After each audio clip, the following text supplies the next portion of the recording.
என் பாசத்திற்கு அனைத்து உள்ளவங்களுக்கும் அன்பான வணக்கங்கள். அண்ணன் ஏகே அவர்கள் நடித்திருக்கக்கூடிய குட் பேட் அக்லி திரைப்படம் வெளியான வெறும் 2 வாரத்தில் 172 கோடிக்கு மேலே வசூல் பண்ணியிருக்குது.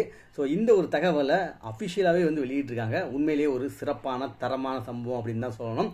2 வீக்கில் 172 கோடி அப்படிங்கிறது வேர்ல்டு வைட் அல்ல, இந்தியா முழுக்க அல்ல, தமிழ்நாட்டில் மட்டும். சர்ப்ரைசிங்காக இருக்குல்ல. உண்மையிலே ஒரு பயங்கரமான ஒரு வசூல் தான். இந்திய அளவில் அப்போ எவ்வளோ இருக்கும், வேர்ல்டு லெவலில் எவ்வளோ இருக்கும் அப்படிங்கிறத உண்மையிலேயே கற்பனை பண்ணி பார்த்தாலே பயங்கரமாக இருக்குது. ஸோ விரைவிலேயே அதற்கான அறிவிப்புமே தேர்ட் வீக் முடிச்சதுக்கப்புறமா ரிலீஸ் பண்ணுவாங்க அப்படின்ட்டு நினைக்கிறேன். இப்போதைக்கு இதுதான் தகவல். நெக்ஸ்ட்டு தேர்ட் வீக்லேயும் பயங்கரமாக நிறைய ஸ்க்ரீனில் ரன் ஆகிட்டு இருக்குதுங்கிற ஒரு தகவல் கிடச்சிருக்குது. கிட்டத்தட்ட 400 ஸ்க்ரீன் வரைக்குமே ரன் ஆகிறதுக்கான சான்சஸ் இருக்குது அப்படின்னு சொல்கிறாங்க. வெயிட் பண்ணி பார்க்கலாம் இந்த வார வசூல் எவ்வளோ வருதுன்ட்டு. நெக்ஸ்ட் ஒரு செம்மையான வீடியோவில் சந்திப்போம். நான் உங்கள்